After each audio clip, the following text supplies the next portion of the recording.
Hello,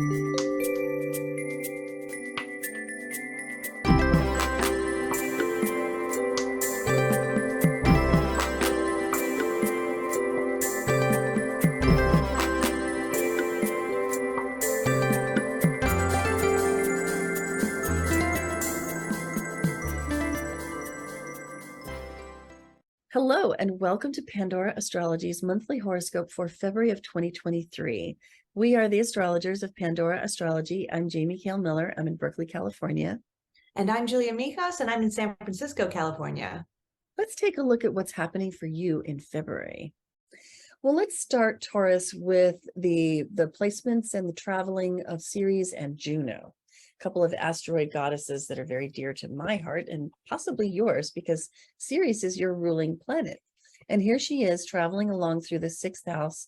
I think she's pretty happy to be there because the sixth house is about getting things organized, running systems, handling the details.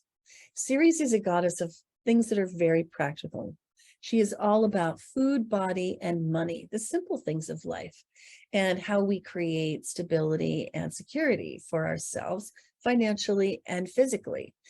When Ceres goes retrograde, and this is the really big news, Ceres is going retrograde on February 3rd, and you can see the little red RX symbol right there. She's going retrograde. She's going to be retrograde for several months, and so we might all be experiencing some financial tangles, some snarl ups in how we eat and how we digest and how we manage the systems that help our bodies to stay healthy. And so she is going to go on a retrospective period. And this one, because she's in Libra, I'm calling this a financial rebalancing period. Starts in early February, right here on the 3rd, proceeds all the way to early May. So several months during which we're going to have to look at how have our finances or our diet gone awry? How have things become imbalanced? And what form of balance or better design would restore us to a state of wholeness, security, and stability? So Ceres is going to be all about that while she's traveling retrograde through your sixth house. The other asteroid goddess I want to tell you about is Juno.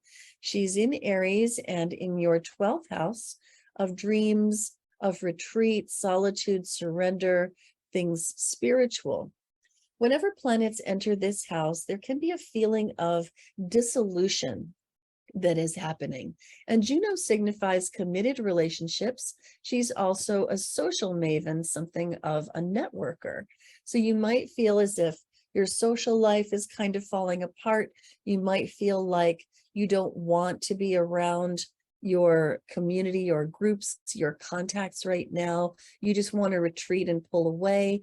And because Juno also represents marriage and committed partnerships, you might feel like if you have a business partner, this could be a really great transit for taking a work retreat where you go away with your business partner, you get out of the office, and you take a look at the spiritual underpinnings of why you're doing this business together and ask yourselves, what is our vision for this business and how can we be better partners to each other?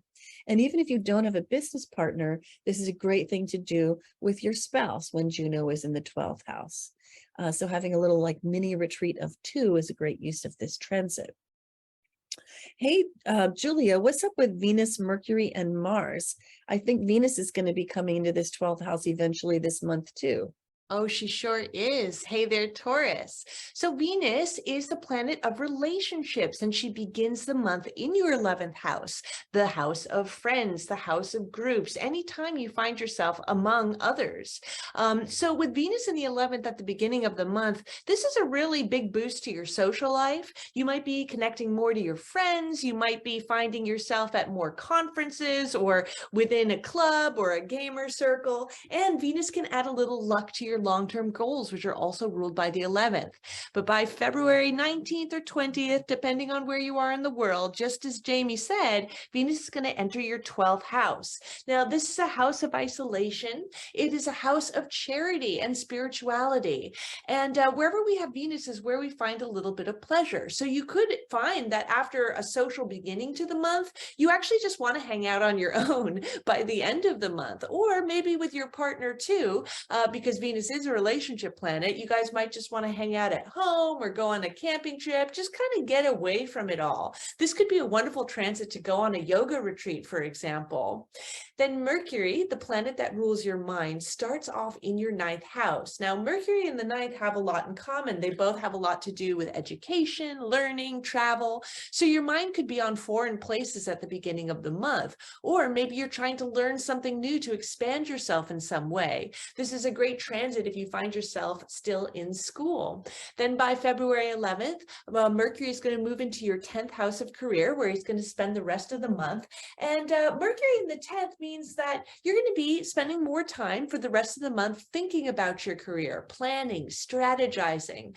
Since the 10th house is such a public place, this is an excellent transit if you have to do any type of public speaking, or if you kind of use your mind in any way in terms of the public eye, like podcasting, for example.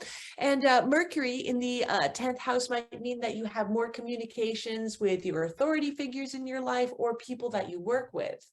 Then Mars, the planet of action and activity, is in your 2nd house of finance all month. Mars has been in this house for a number of months because he just completed a whole retrograde cycle here. So you probably have been dealing with some financial frustrations, maybe starting in early winter. And these are going to start clearing up because Mars is direct now, thank goodness.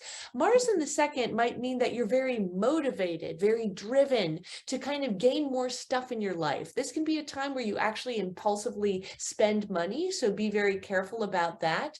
And since the 2nd house also rules values, you might find yourself kind of not on the same page of somebody else in terms of maybe political, religious, spiritual, or even personal values too. But a great transit in terms of maybe getting a little bit more money, working harder to kind of expand that paycheck a bit. So true. Well, I've got a couple of moons and movement of the sun to tell you about, starting with the full moon in Leo, which is landing in your 4th house of home and family and domestic life. Now, when the full moon lands in your 4th house, there can be high emotions at home. They might be your emotions, or they might be the emotions of one or another family members, but you might find that home just feels like a place that's full of big feelings.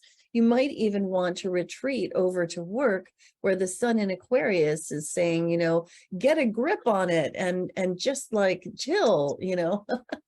You might even find that career, being the 10th house opposite the 4th house, is just a more calm and rational place to be, surrounded by people who are, you know, more rational. So a bit of a duality here, this intensely emotional moon with the big feelings here at home, but at work, this, you know, feeling of the rational, the logical.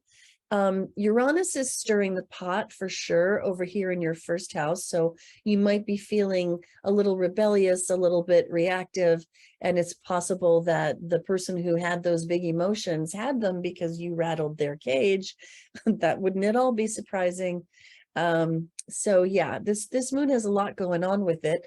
Fortunately, there's a lot of harmony with this moon too, in the form of Mars sextiling the moon, trining the sun, also Juno and Chiron trining the moon and sextiling the sun. So things seem like they smooth out actually pretty easily. And if you want to understand this moon more, you can go to our website, pandoraastrology.com, check out the forecast page where you'll find videos about both moons in the lunation section. Now, the next thing that happens is that the sun travels along and finishes out Aquarius. The sun usually spends about 30 days per sign. It moves on into your 11th house here in the sign of Pisces on February 18th. Wherever the sun goes, we want to bring the sunlight of our high quality attention, because when we do that, things can thrive and flourish in the area where the sun is traveling through. This is your 11th house of community, of friends, groups, tribe, network. Also, as Julia is fond of saying, your long-term goals, the goals that take some time to realize, especially if they are goals to do with your business or your career. And this is a house of your social media marketing too, like the capital of your business in the form of the people that you connect to it. And so shining the light of your conscious awareness and the gentle light of your compassionate attention, Pisces, after all, on any of those things will help them to thrive and flourish while the sun is here. So throw a party for your followers or your Rolodex occupants. So then the next thing that happens is we have the second moon of this month, which is the new moon in Pisces. And there you see it on February 19th. The moon joins the sun here in the 11th house, bringing us into the feeling of that it's time to birth the new. That's a very new moon concept. New moons are really good times for starting over, for making a fresh beginning, for planting seeds. These are going to be the seeds of compassion, empathy, spirituality, dream, fantasy. So we're calling this moon Birth Dreams Grounded in Logic, for obvious reasons. Birth dreams, birth, new moon, dreams, Pisces, that makes sense. But what's the grounded in logic part? Well, it's because of this Saturn right here, very, very close to the moon. Saturn wants that groundedness. It wants the practical, the solid. It wants to, really build on a strong foundation. So Saturn says, bring rigor to your dreaming and only dream the things that can be reified, and also apply some logic and some rational objectivity and distance to those dreams, so that you choose the dreams that will be buildable. And then plant those seeds in your community. Plant them in the form of newsletters to your list, messages to your tribe, and watch what can be built on that in the future. If you love Pandora Astrology's free and informative horoscopes, please do hit that like button, subscribe to our channel, and share our horoscopes with your friends. Horoscopes are fun, but they're also really general. If you want to explore this month's themes more personally, we'd love to meet with you in a real live reading where you can gain powerful insights and learn what you need to make the big decisions in your career, family, or relationship. You'll find the link in the description below. Have a fantastic February, and until next time, we'll see you around the cosmos. Bye-bye.